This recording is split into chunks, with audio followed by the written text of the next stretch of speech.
What is going on, everybody? Welcome back to the Faithful Phanatics Show. As always, I am your host, Dylan Davis. You can check me out on Twitter at DylanJD98. And of course, to my right, my faithful co-host, Katahat. Check him out on Twitter at Katahat79 as we stream to you guys live here on DSM Media on our Twitch, Twitter, YouTube, and Facebook channel. Adam, thank you for tuning in and commenting.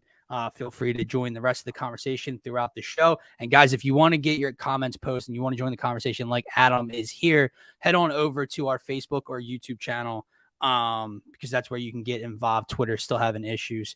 And don't forget to hit that subscribe button, that follow button as well, and like this video. Kata, how you feeling, bro? You're a little down bad over there. This is the flu game. This is my flu game. I'm fucked up, but it's all right. Stotty picked me up last night, so we'll be okay. There you go. Yes, he did. And guys, we're going to be talking about that as well. We're going to be talking about the Phillies 6-4 victory over the Atlanta Braves last night, what it means, kind of where all of our heads are at, because it's so hard to over and underreact on a nightly basis to this Phillies team. I kind of want to have a conversation about that. Something John Kruk said on the postgame show last night really stuck out to me. So we'll get into that. And then, of course, happy Eagles Report Day, guys. Training camp is officially underway for the Birds and the rest of the 31 teams in the NFL. So we'll be talking about training camp, first practice tomorrow. What are you most looking forward to? What's your excitement level heading in? And then we're going to talk about some position groups.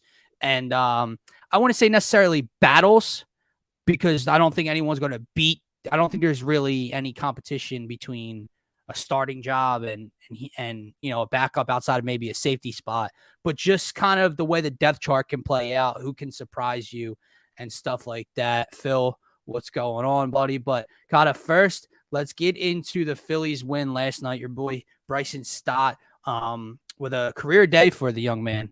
5 RBIs in the win last night. Started off the game with one of the luckier bounces I've ever seen. Matt Olson obviously not getting down, and that ball takes a nice skip over the foul line. Bryson gets an RBI double to bring the Phillies right back in the game after a disastrous inning defensively where they gave up 3 runs. And then obviously his heroics, full count, 2 outs with a 3-run shot to take the lead and ultimately win the game for the Titans last night. That 8th inning was amazing to me because here's where I'll start this conversation. I know I'm not going to get too ahead of myself because I want to tell everyone to pump the brakes when it comes to the excitement level, but it's a big win for them. And when you look at how it played out, there were 2 outs with no runners on last night. Alec Boehm gets a 2-out knock, had a great night again last night at the plate. Munoz comes up, doesn't even get it out of the infield, doesn't even get it to the grass, but just Boehm was stealing, so the second baseman came over, got him going the opposite direction, had to turn around, used the speed to get down the baseline, ultimately brings up Stott, and he gets one over the right field fence. So that all happened with 2 outs. How big of a win was this for the Phillies after getting swept embarrassingly by the Cubs coming out of the All-Star break? It's absolutely huge. To win games against the team who just won a World Series last year is great, and especially since they're ahead of you right now. They need to make up as much ground as they can. We know they're not going to win the division. That's out of the realm of possibility at this point. But you still need to see if you can sneak your way into that 3rd wildcard spot. And they're still close. And with the way these young guys are really starting to play together, it's not just Stott. Boehm is tearing the cover off the ball. Matt Vierling is not only just playing good defense out there, but he's hitting as well.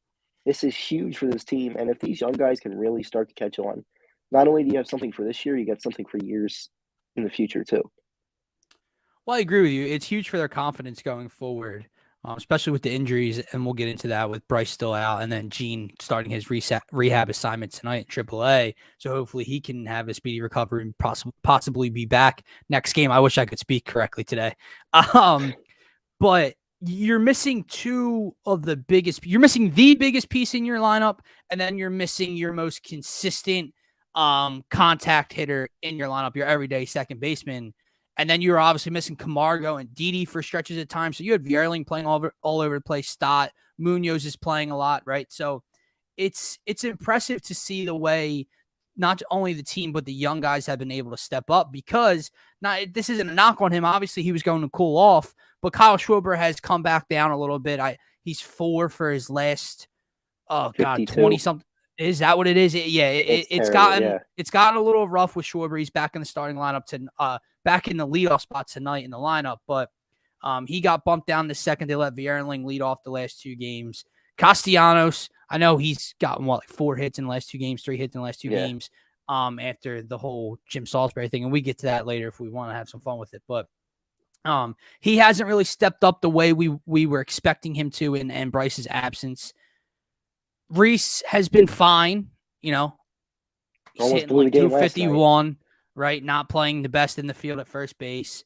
So they're legitimately still only a half a game out at this point. Because you had the Kyle Schwarber heroics for a month and a half. That's where it starts. But now that he's cooled down, you have Bryson Stott. I think he has 7 homers since June 1st or maybe even later than that. Derek Hall has obviously been a much needed piece in this lineup.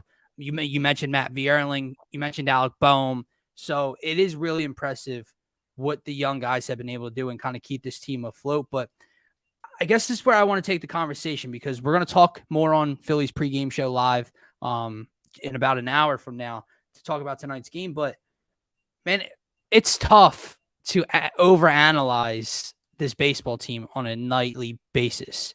And me and you were talking before the show, and we were talking about why is football so much higher on a pedestal for myself and you and basically any other fan there could be than baseball. And it's hard to be invested in a team for 162 games. It's not the end of the world if your team drops a series as they just did versus the Cubs. Whereas football, you only get once a week, and it's do or die every game day, right? So I'm sitting here and I'm thinking, okay, how can we have everybody kind of relax and just give this team a few weeks, get past the trade deadline, get Gene back. I know we're a little off with Bryce still. We got a couple more weeks to go with Bryce, but get Gene back, make some moves at the trade deadline for Dombrowski. How do we get everyone to settle down? Because God, I can't take it, man. Like, I know we were on here last week, me, you, or the week before, me, you, and Gint. And, I'm joking around and saying that they can take this team and this team in a series. And I believe on their best nights, they can play with the best teams in the league. But this team is so inconsistent. Here's why I want to change the narrative a bit. They were so inconsistent. They were consistently inconsistent. But the thing that John Kruk said last night that really stood out to me is I don't think they're consistently inconsistent. I think they're predictably unpredictable now. And it makes for these roller coasters. It makes for these hot streaks, these cold streaks. And because you don't know what team you're going to get series to series, hell, night to night. And my whole point of this spiel is it's what's today? July 26th. If they got swept by the Cubs on September 1st, September 3rd, we can have a serious conversation about how bad of a series loss that is. This team shit the bed late in the season. If they lost ground in the standings and now they're 2.5 out instead of half a game out, totally understand that conversation. Just like I can totally understand the conversation if they beat the Braves in the fashion they did last night on September 20th, and it was a huge almost walk-off win to propel them into a wild card spot. I can understand the excitement. But what we can't have on a night in, night out basis when it comes to this baseball team is the overreaction to a good win and the overreaction of a horrible loss. Because when they got swept by the Cubs, I'm on social media and half the city thinks the season's already over. But then last night, Michael Barkan and some other fans on social media are talking about how this is the biggest win of the season. This team's making the playoffs. How do we find common ground? This is just Philadelphia. You have overreactions on both sides. It's either gloom and doom, they suck, or they're the best team in the world, they're going to win every game. That's just the way Philly is, and that's why our fan base is amazing. But, I mean, you can't overreact to every single Phillies game because there's 162 of them. And, yes, last night was an absolutely massive win, and it can definitely spark something. But getting swept by the Cubs doesn't really concern me Now, if they go on a skid of 6 or 7, that's scary. Correct. Well, essentially because you saw them the way they dropped 4 in a row right before All-Star break. And again, everyone's heads start to fall off. What is this team doing? They're on cruise control to the break. Good teams don't do this, yada, yada, yada. And then they sweep the Marlins in Miami for the first time in over a decade. Right? So we've seen them calm down, be calm under pressure, and respond to adversity in the past. I think that's something you saw again last night. But it's like, you're right, man. I get it. This city and myself and you, we are extremely passionate. There's a gnat flying around at the moment. We're extremely passionate, and it makes for great conversations. It can make for great content, and it makes for a great fan base. But it also makes for a painful experience at times because, dude, when there's 162 nights, we can't sit here in July. Like, you do realize there's over help me out with my math here. There's over 60 games left, correct? Something like that, yeah. So with over 60 games left, half a game out of a playoff spot, and they get swept by the Cubs, everyone's ready to pack it in. Stick a fork in them. They're done. It's tough, man. It's extremely tough. I don't think there is an answer. There's no solution to the problem that the city has with underreacting and overreacting to certain things. But nonetheless, I guess you got to tip your cap that it was a great win. I'm trying to figure out the perfect way to wrap up my thought process here. And it's kind of just, I'm all for analyzing on a nightly basis, game to game. I'm not for analyzing on a nightly basis and taking it into the total landscape of things from 2 months from now. Does that make sense? Yeah. Like, you can say that's a great win. Let's build on it tonight against the Braves. If they do that, we can build on blah, blah, blah. It's a terrible loss. Let's see how they respond, blah, blah, blah. But you can't have the overreaction of a win and think that they're going to go on, just assume they're going to go on this run and make the playoffs. Just like you can't take the 3 losses and say it's over. Yeah. Phil checking in. Playoff teams don't lose AAA teams like the Cubs. Listen, man, it's a horrible series. It's a horrible loss. I agree. Like, in the moment, it can't happen. But, I mean, teams lose, man. Like, here, okay, let me throw this to you. Didn't the Diamondbacks sweep the Dodgers in a 4-game series earlier in the year? Yeah, I think the Giants just got swept by the Dodgers.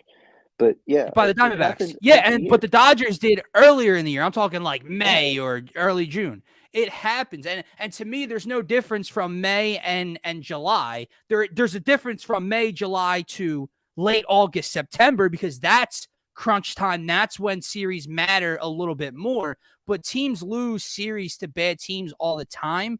I'm not sitting here trying to make excuses. It was a horrible, horrible series loss.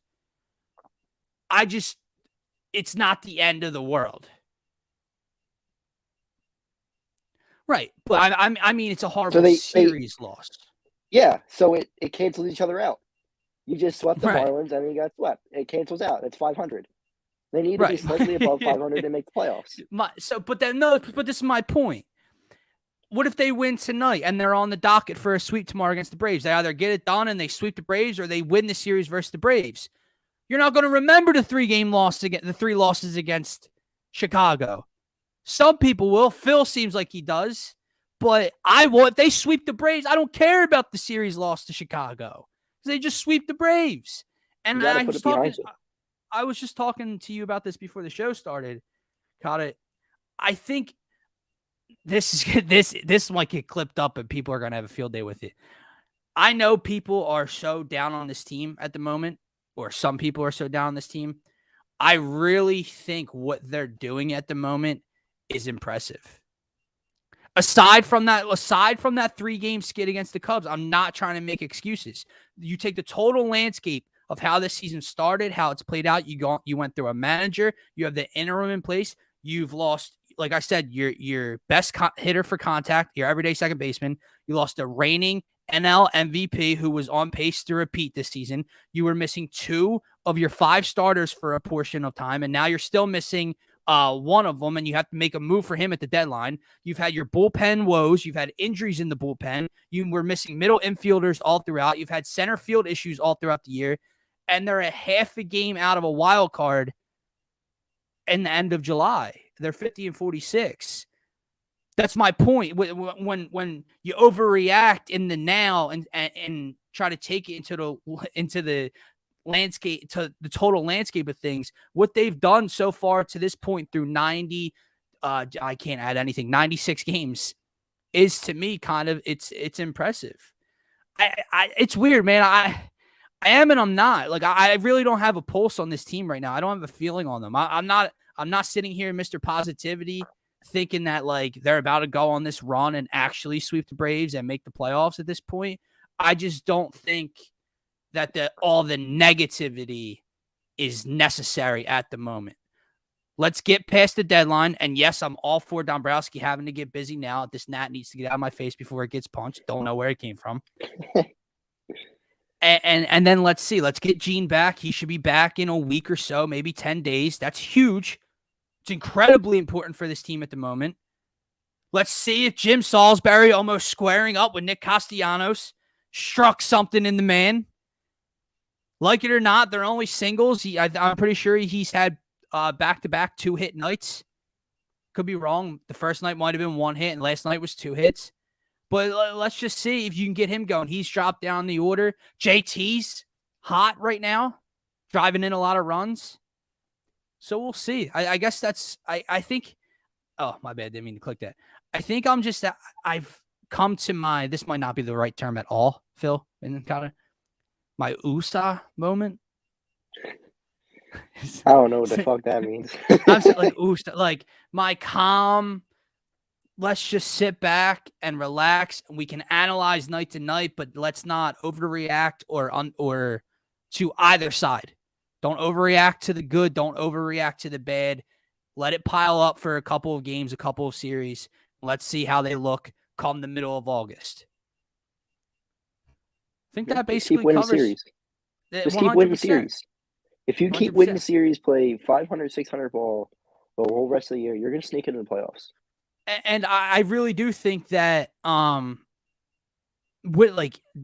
winning the first game of a series is everything to me going forward when they're undermanned like this. Now, when Bryce is back and when Gene's back and they're fully loaded, I think it's easier to put stretches of wins together and win the back end of a 4-game series or 2 out of 3 in the final. But when you win the first like you did last night, it's not the end of the world for the series if you lose tonight. So you either put yourself by winning the first game, you put yourself in that position of, okay, we win tonight, we've already won the series, and we can go for the sweep and lay the hammer tomorrow, or we lose tonight, 1-1, home field, let's go win the series the next day. You lose that first game against a team like the Braves. Now tonight, after getting swept by the Cubs, does become very important because if you lose tonight, you've lost 4 in a row, and now you're on the possibility of back-to-back sweeps. That's where things can snowball out of control. That's why last night was a nice win, a big win for the Phillies.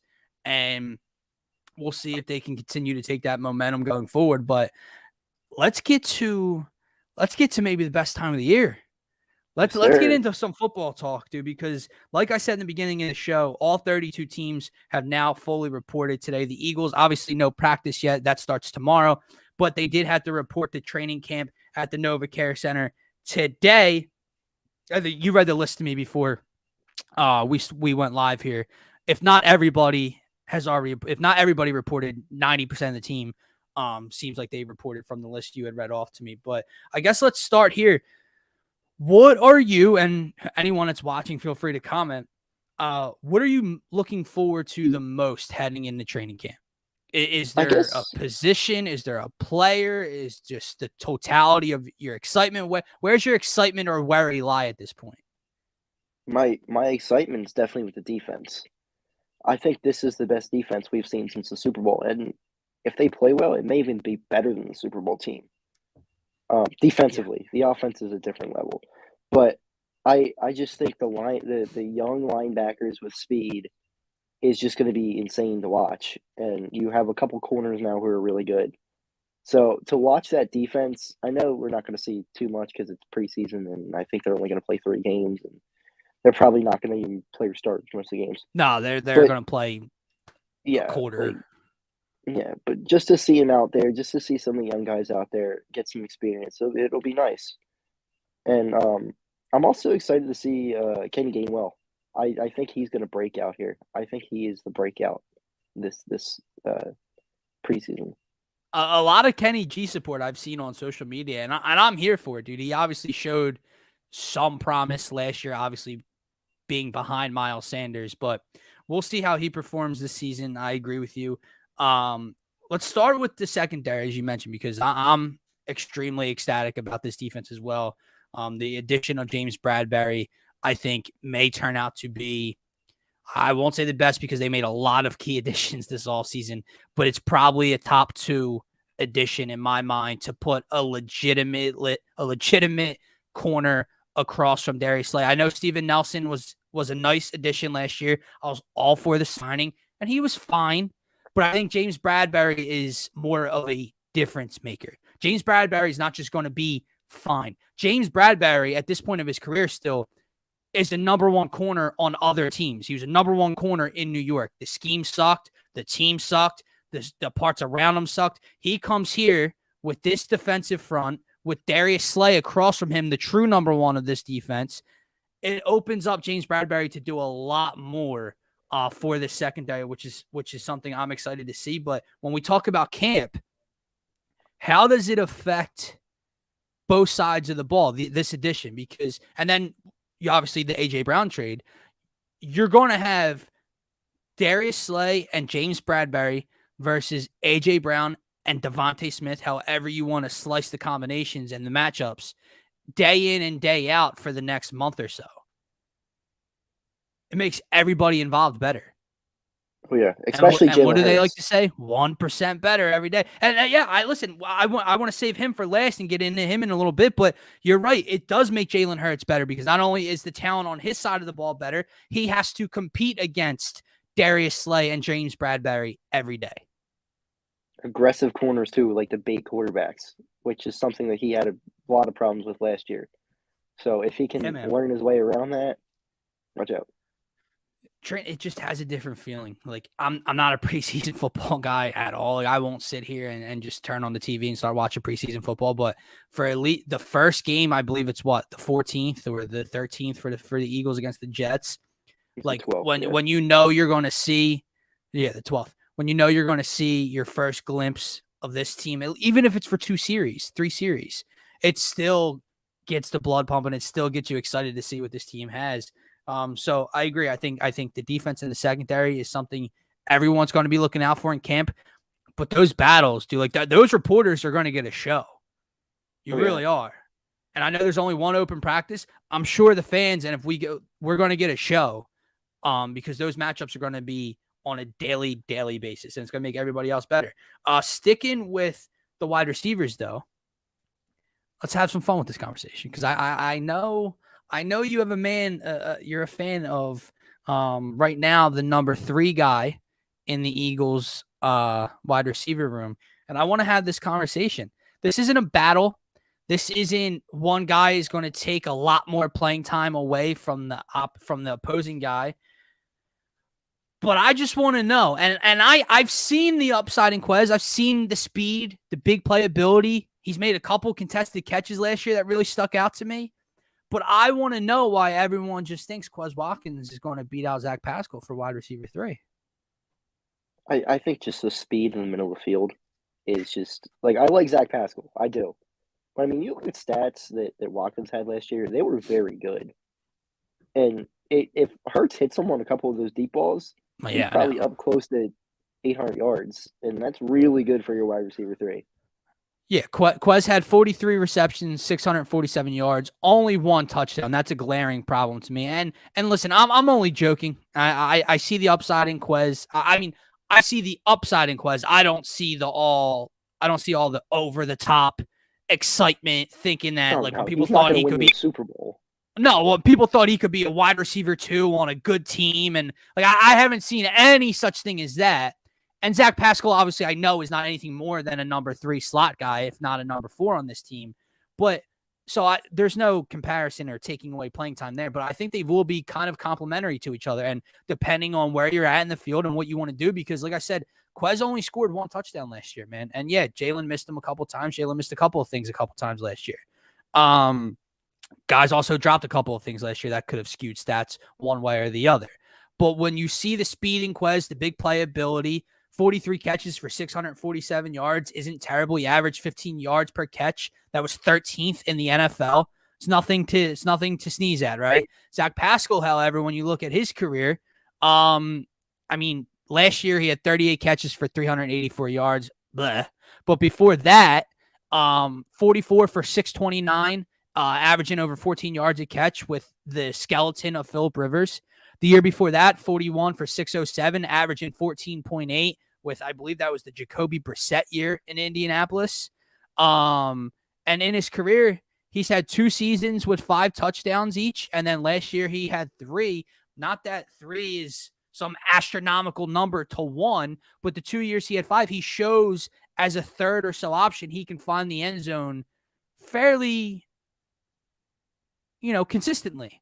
And I think that's why they're a nice combination, because Quez has the ability to take the top off the defense to get you involved in the screen game. I think Pascal inside the 20, inside the red zone, can be a nice red zone target, a veteran red zone target for Jalen Hurts. He's probably, I don't think Zach Pascal's, I don't have his numbers here. Oh, he's 6'2". What's Quez? 6 foot. So he's a little bit larger of a wide receiver, a little bit larger of a target. He plays bigger too. Yeah. So I just think, I don't know, man. Listen, I'm talking myself into everybody on this Eagles team. You have no idea. Phil thought I was Mr. Positivity when it comes to the Phillies. I'm over the top optimistic when it comes to this Eagles team heading into camp. But my point is, before the A.J. Brown trade, before any of the signings, really, they signed Hassan Reddick, which was phenomenal. And then they signed Zach Pascal, and it's like, are you really? Like, to address this wide receiver room, we added a number 3 or 4. But when you bring in the likes of A.J. Brown, it just changes the dynamic and of the room and the offense so greatly that now Zach Pascal looks intriguing to me. He really does, because Zach Pascal, in between a Dallas Goedert, Devontae Smith, and A.J. Brown, it's gonna be wide open. Yeah, and he's a veteran, and like you said, he plays bigger than he is. He can block, which we know Sirianni's gonna love to have him on the field for that. So, I'm interested to see what happens there. I guess they're good with any wide receiver out there except for Rager in that slot position. I agree. I'll be honest. Anyone. I'm not going to sit here with everything the kid's been through and, trash him right now. I don't see how he makes the roster. I know they're actively shopping him at the moment, apparently. Some of the reports have mentioned. They won't even go. I don't know if it's shopping as much as selling.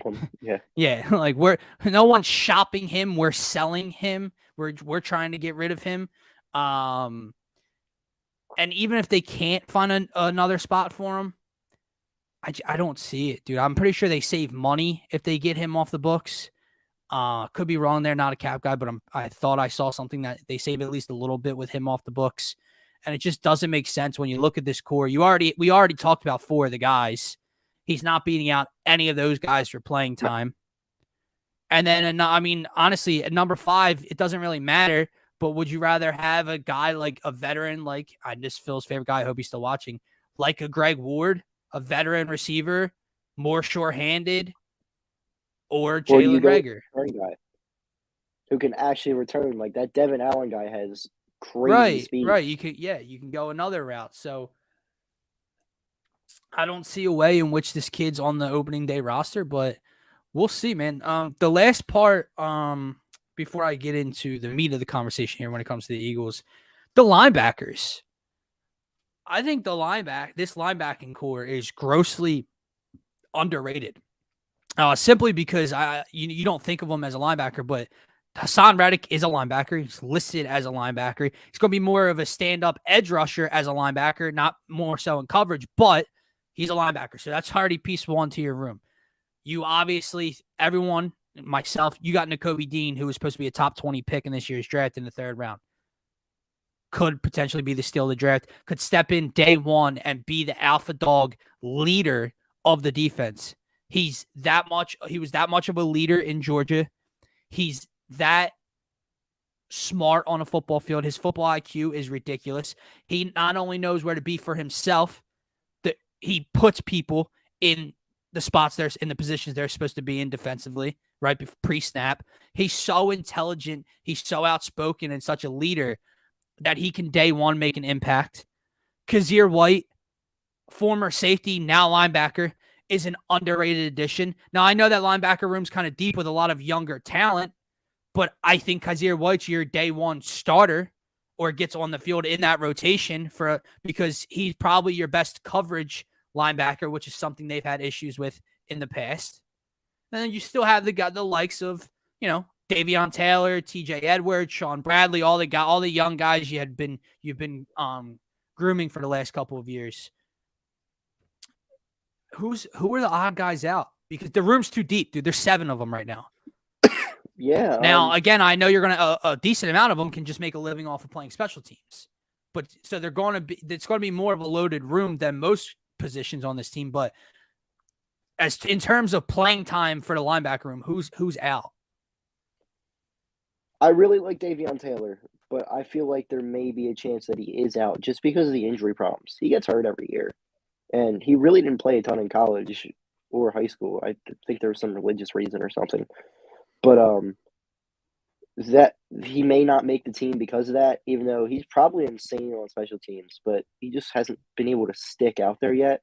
And if he wasn't able to stick on the team last year with terrible linebackers, I don't know if he can stick on a team with good linebackers. I agree. I think that Davion Taylor probably is one of the odd guys out. If you just look at this roster, he'll be on the team. He'll be playing special teams. He'll get some run at the linebacker position. But when you go through Hassan Reddick, Kazir White, Nakobe Dean, that's 3 right there. TJ Edwards. Now I know I'm not saying that because he's listed on the depth chart as the starting Mike linebacker. That's what it's going to be. But I would say over the last 2 seasons, I've liked what I've seen out of TJ Edwards more than I've liked the potential out of Davion Taylor. Then you just go down the list. Jacoby Stevens, probably practice squad. Patrick Johnson. Sean Bradley will make the team, but he'll be more of a special teams guy. And then you have the kid out of Kansas, I believe, correct? What is it, Kyron Johnson? I think so, yeah. There were some experts that love him. So if he has the upside, he has a chance to make this roster. So guys you've seen here recently, Alex Singleton's already gone. We know that. I think you're going to start. Or they cut him? Jannard Avery, he's gone. Okay, good. He sucks.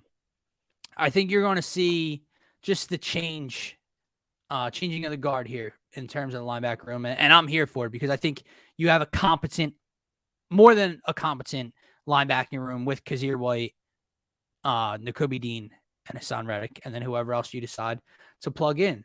But listen, man, that's all fun stuff that we can get down to. I want to get to this. But this is more in terms of regular season because here's where I'll start. I know I already had one Twitter comment come in today that, Hurts. What are you most looking forward to? Hurts. It's not for me, man. His evaluation for me starts week 1. Forget training camp. Forget the preseason. We've already seen the mixed reports. We've already seen everyone's heads roll when Barrett Brooks or Derek Gunn reported that they had both heard that in 10 plays, he threw 4 picks and 3 sacks and 3 incompletions, whatever the hell the numbers were. We saw everyone freak out, just like we see people freak out when he throws for 9 straight interceptions. All that's mush to me, dude. I don't care. I don't care if he goes 19 for 20. I don't care if he goes 9 for 20. I don't care if he throws 12 straight touchdowns in a day. I don't care if he throws 10 straight interceptions in a day. That's mush. His evaluation for me starts week 1 because I believe he's a guy that if he's struggling enough, He's going to continue to put in the work. That's the one thing you cannot knock him on. So by week 1, or as he starts to learn again throughout the regular season, getting experience as a young quarterback, he can improve upon his mistakes in training camp. Or B, he has a hell of a training camp, a nice preseason showing, and then comes out and it all means nothing because he's struggling in the regular season against opposing defenses again. So training camp for me means nothing in terms of Jalen Hurts. Now, obviously, I would like to see more of the positive than negative. I'm not going to sit here and just be that arrogant about it. But I really, truly don't care for one extreme or the other. If he's really bad, great. See you week 1 in Detroit. If he's amazing, great. Prove it week 1 in Detroit. But I guess my question to you now is, what are your expectations for Jalen Hurts this season? Like, what does Jalen Hurts have to do for you? We're in the same boat. I think you're a little bit more, I don't want to say negative. You're a little bit more down on him than even I am. But I think we can both agree that A, we want to be proven wrong, because if Jalen Hurts is good, that means the Eagles are good. And B, we're not rooting against him. I'm not someone that, never liked Jalen Hurts. I couldn't care less about Jalen Hurts before he came to Philadelphia. So it's not like I didn't like Jalen Hurts and I want him to fail because I didn't like him before. So what does he have to do this year? Is it statistics? Does he have to throw for 4,000 yards and 32 touchdowns and limited interceptions? Is it team success? Does he have to lead the Eagles to an NFC championship? Or is it an eye test thing for you? Because I know my answer. For me, it's definitely an eye test thing. Like, if he still can't hit that deep ball and still can't read a defense, then you need to find a new quarterback. Like, I get it. He is tremendous at running. He is a top 3 running quarterback in the game, if not 2. He's great at running. But you need to be able to throw the football to win games in the NFL still. So if he can hit on a couple deep balls this year and be able to read a defense and not throw a ball 15 yards over Devontae Smith's head for an interception, and I think a playoff game does need to be won this year. They're just too good not to, I think, overall. But I also don't want him to do too much. Like, he doesn't have to do too much. If he run the ball 40 times a game, that's fine. You just need to do it consistently and do it well. It's funny. So, A, I agree with you. But I think if he does step 1, which is improve as a passer, the eye test, the mechanics, the not bailing on a clean pocket too early, being able to go through your reads and your progressions as a professional quarterback, being able to hit the intermediate to deep passes with accuracy and throw a tight ball. If all of that's there, it's interesting because then I think 2 and 3 follow. So yeah, I think that has to be anyone's answer, has to be the eye test. I know, I'm pretty sure the Phanatic ran a poll on it. No, I didn't steal the Phanatic stuff. I was already planning this for today, and then they ended up running a poll on a similar thing for his expectations. But I think if the eye test comes and he improves as a passer, then in turn, I think the numbers come because he improved as a passer and what's around him. And then I think if those come, team success is coming because of what you just said. They're too good all around the rest of the way on the roster.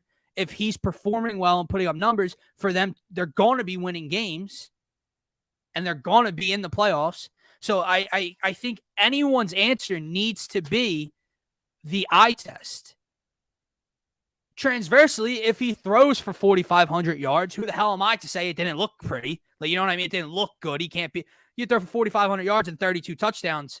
You probably looked all right back there. So my whole point is this: it starts with the eye test, because if the numbers aren't there, that doesn't mean he didn't show you he's improved. That doesn't mean he didn't show you what he can be, right? Like, where the Buffalo Bills winning double-digit games when Josh Allen first arrived? No. Did Josh Allen turn the ball over a lot when Josh Allen first arrived? Yes. But what did Josh Allen show? And no, this is not me comparing.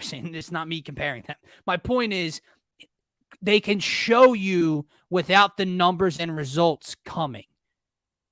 That's what I need first and foremost from him. And not to be an elite type of level, but like I said, it's the simple things, dude. It's not getting flustered and leaving a pocket too early.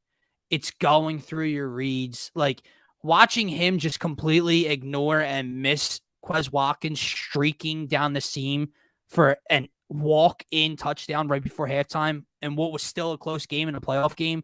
That pained me, dude. Like, and that wasn't the only example you can give. When the opposing defensive coordinator is mic'd up, mocking him when we're down by too much, they know he can't throw his way back into a game. That's a problem. So for anyone to tell you it's not a problem and they've seen his arm be successful, they're lying to you because the rest of the league's telling you it hasn't happened yet. Doesn't mean it can't happen. Doesn't mean he won't improve on these things. I need to see it. And those are my expectations for Jalen Hurts. Now, I'll put out numbers on him later, what I think he needs to get to here and there in terms of touchdowns, interceptions. I think his completion percentage is a huge thing. I think if I had to give you numbers right now, I would say a successful year for Jalen Hurts probably looks around 3,800 passing yards, a higher completion percentage. Probably, what's a fair completion percentage to you? 63, 64? 63, yeah. Somewhere around there. I don't want to overdo it, but 63 right around there. So that has to improve from last year. Protecting the football. So it'll be interesting, man. If there's a person I think can do it, it's him because he has all the intangibles. He has all the leadership, the work ethic, the off the field stuff. He has all that already. That's the unteachable stuff. I need to see you improve with this arm. And if he does that, the Eagles are in great shape this year. Yeah, and really, I don't care if he throws for 175 yards a game if he gets it done. Like, as long as he's not making these massive mistakes, and it's not just turning the ball over, it's when you miss a guy like Quez Watkins deep over the field, and it's going to happen this year. I don't expect him to be, like, the best deep ball passer in the league. I just need him to be slightly below average doing that. And listen, this isn't to say he didn't make some incredible throws last year. He did. Oh, he did. And there were also a couple of deep balls over the shoulder for touchdowns that were dropped by a Quez Watkins in Denver, by Jalen Reagor on multiple occasions for a game-winning score, right? I've seen it. I just haven't seen it consistently, and I've seen a little bit more bad in terms of the deep ball than I have the positives. So, again, it's not just him. I think this coach, I think Sirianni is going to put in the time. I don't think they're going to have to put in Jalen Hurts' future contract that he needs to have 4 hours a week of private study, private films. I can't believe you sign a guy for that kind of money and put that in there because he can't fucking. We're not even going to talk about that today, but listen, if there's one thing I know, you don't have to worry about that part of it with Jalen Hurts. Yeah. That's why I think I have a more confident. Like, I'm not a huge Jalen Hurts guy by any means. I didn't like him when they drafted him. But the kid is smart. Right. I thought at the time it was a stupid-ass draft pick. Yeah. What's up, Mason? That was good. Yeah, man. So I think that's going to wrap up this episode of the Phaithful Phanatics show. Is there anything else you're looking at training camp-wise? And again, we can get a little more busy. We can get a little more active with the show here now that training camp's back, and we can kind of break down what people are saying day in and day out. We can come on here and overreact when Jalen Hurts throws 10 touchdowns and no interceptions. You know what I mean? Or the other way around. Yeah. 0 touchdowns and 9 interceptions, you know. So we'll see. It's just, I love this time of year. Football is king for me. It's number one for me. Week in and week out means a lot more. So once camp hits, your timeline, your Twitter is just filled of tweet after tweet after tweet of play, report, interview. It's awesome. Love this time. And it's going to fly by too, dude. It's July 26th. Practice starts tomorrow on the 27th. And then you have the 12th is the first preseason game. So you're talking about 2 weeks, 2.5 weeks, until the first preseason action. And then you start that and it's full force towards the regular season, but high expectations for the Birds for me.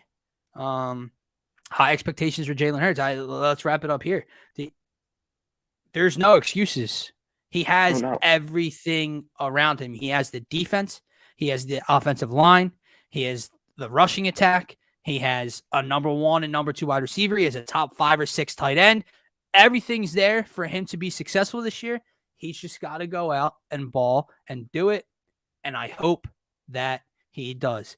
Guys, that wraps up this Tuesday edition of the Phaithful Phanatics Show. As always, we stream to you live on DSM Media through our Twitch, Twitter, YouTube, and Facebook channel. You know the drill. If you're new to the channel, head on over to @DSM_media on Twitter. We're right below that 2100 mark. We'd really appreciate it. If you're new to the channel, hit that follow button. Click the link tree in our bio to take you to every social media platform we are available on, including our YouTube channel. We just eclipsed the 600 subscriber mark, on the road to 700, then on the road to 800 and to 1K. You know the drill. So if you're a fan of the show, if you're a fan of any of the shows here on DSM Media, and with football season, there will be a bunch more streaming live every day.